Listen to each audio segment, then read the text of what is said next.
الشیطان الرجیم بسم اللہ الرحمن الرحیم وبہ نستعین وہو خیر معین۔ جب کل یہ بات ثابت ہو گئی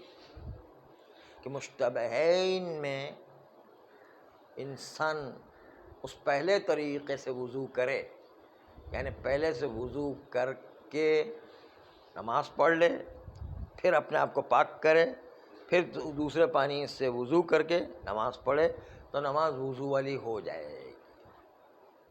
یا تو اس کو اختیار کرے پانی سے وضو کر کے، دونوں پانی سے وضو کر کے نماز پڑھے الگ الگ، تو یہ ہو جائے گا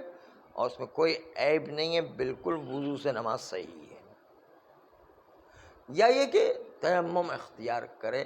کیونکہ پانی سے وضو کرنے میں عسر و حرج لازم تھا، اور شارع کی نگاہ میں سہل کی مصلحت سہولت یہ اتنی اہم ہے کہ جس کی وجہ سے شارع نے کہا کہ وہ مغز ماری کو چھوڑو، اب تیمم کر کے نماز پڑھ لو۔ یہ جو ہے دونوں کی اجازت تھی، اور یہاں پر لفظ جو امام کا کہ تیمم کرو، یہ چونکہ مقام احتمال حذر میں یہ بات تھی، اس لیے اس کو تیمم کرو کا مطلب تیمم بھی جائز ہے۔ جس طرح استادو میں تھا کہ شکار کو منع کیا، بعد میں استادو کا تو سمجھا شکار کرنا اب جائز ہو گیا ہے۔ یہ یہاں تک بات کل پہنچ گئی تھی۔ آج اس کے آگے کے مرحلے کہ اگر کسی کے پاس مشتبہ موجود ہے اور پانی سے وضو کر کے نماز پڑھ بھی سکتا ہے اس پہلے طریقے سے، اور اس کے باوجود کیا اس کے پاس اس مشتبہ کے علاوہ کوئی تیسرا صاف پانی موجود ہے، تو صاف پانی کو چھوڑ کے مشتبہ والا پانی استعمال کر کے نماز پڑھ سکتا ہے یا نہیں پڑھ سکتا ہے؟ کیا اس کی اجازت ہے یا نہیں؟ یعنی صاف پانی موجود ہے، اس کے باوجود اس مشتبہ پانی کو استعمال کرتا ہے، کیا مشتبہ پانی کو استعمال کر کے وضو کر کے نماز پڑھی جا سکتی ہے یا نہیں پڑھی جا سکتی ہے؟ یہ آج کا مسئلہ ہے۔ فرماتے ہیں کہ کوئی معنی نہیں ہے کہ انسان اگر دونوں مشتبہین کو استعمال کرے اور استعمال کرنے کے بعد انسان اپنی عبادت کو صحیح طریقے سے انجام دے تو ظاہراً کوئی رکاوٹ نہیں ہے، اس لیے کہ امتصال اجمالی وہ امتصال تفصیلی کے بالکل مساوی ہے۔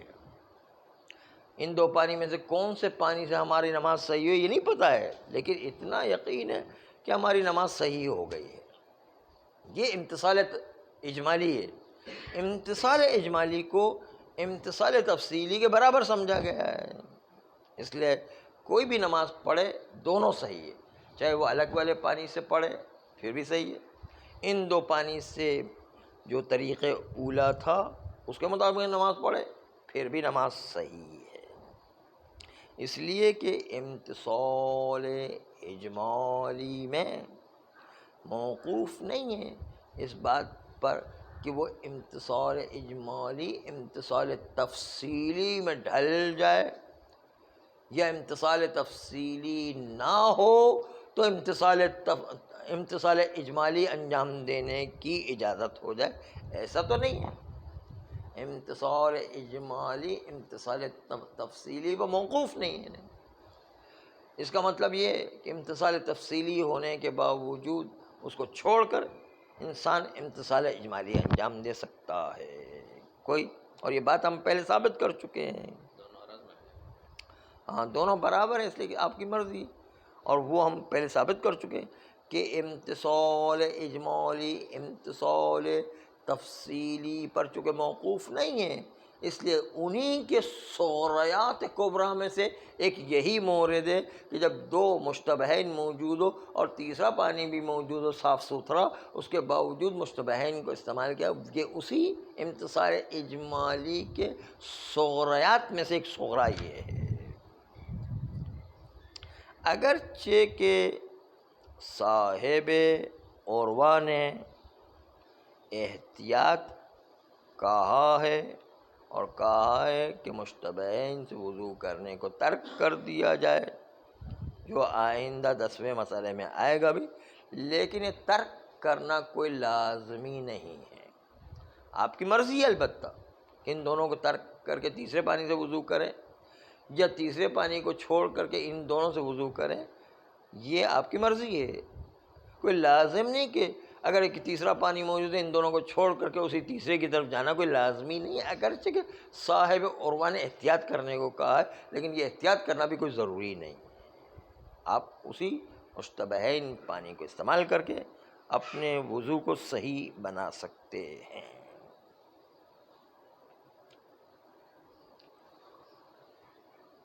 آئیے ایک اور مسئلہ ہے کہ آیا ان دونوں مشتبہین کو گرا دینا واجب ہے یا واجب نہیں ہے؟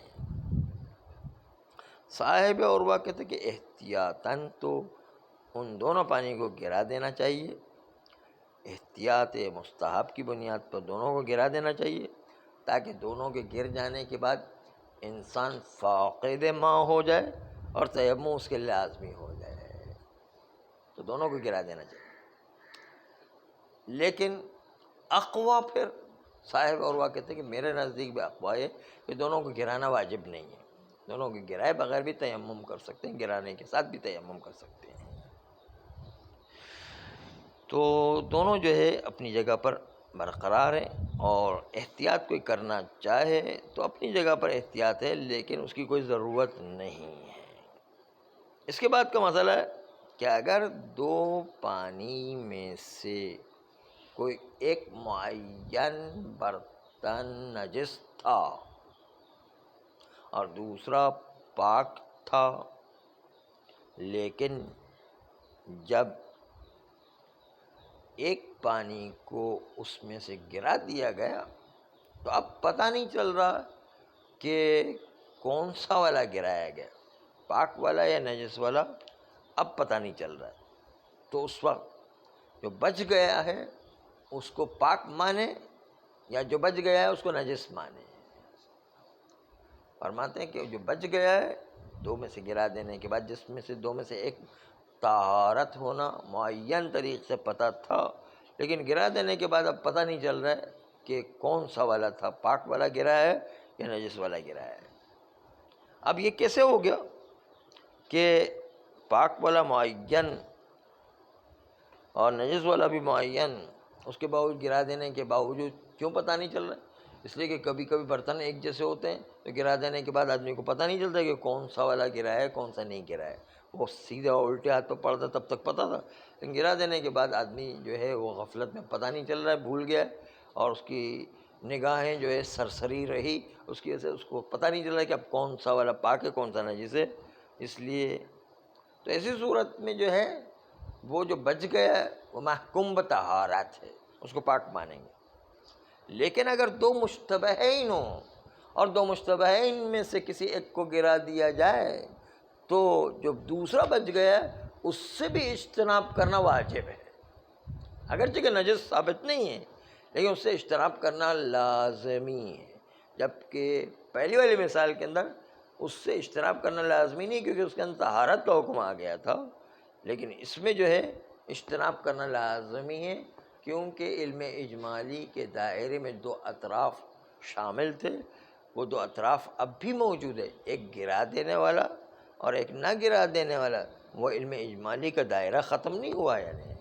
دونوں اپنی جگہ پر موجود ہے۔ اس لحاظ سے جو ہے اس جو بچ گیا ہے اس بچے ہوئے کے اندر بھی احتیاط کرنا ہوگی، اس سے اجتناب کرنا لازمی ہوگا،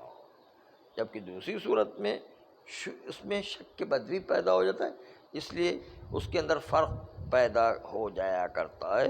جبکہ اس کے اندر کہ جب کسی ایک کو گرا دیا، جب علم اجمالی محرز ہو گیا، دو لیوان جس میں مشتبہین ہیں اس میں احراز ہو گیا، علم اجمالی احراز ہونے کے بعد، دو کے درمیان احراز ہونے کے بعد اب ہمیں ایک لیوان گرا دینے کا علم ہو گیا تو پھر بھی علم اجمالی کا احراز دوسرے سے ختم نہیں ہوگا، کیونکہ علم اجمالی ابھی منحل نہیں ہوا، علم اجمالی ختم نہیں ہوا ہے. علم اجمالی وہ گرا ہوا اور نہ گرا ہوا دونوں کے درمیان علم اجمالی اب بھی باقی ہے، دائرہ دونوں کو شامل کر رہا ہے، اس لیے دوسرے سے اجتناب کریں گے. ختم ہو جائے گا کیونکہ ایک تو موجود ہے، ایک معدوم ہے، اجمال ختم ہو جائے گا. معدوم تو نہیں، خیر وہ چلا گیا فرض کر نالی میں، لیکن ہے تو صحیح نہ وہ، اس کے درمیان علم اجمالی موجود ہے، اور اس کا دائرہ جب تک کہ جو ہے وہ موجود ہے، دائرے کے موجود ہونے کے ساتھ ساتھ علم اجمالی میں اجتناب کرنا واجب ہے. جبکہ دوسرا والا جو ہے اس کے اندر شک بدوی ہو جایا کرتا ہے، اور شک بدوی میں اصل براعت جاری کریں گے. کل اس کی تفصیل اور مزید بیان کریں گے. صلی اللہ علیہ وسلم.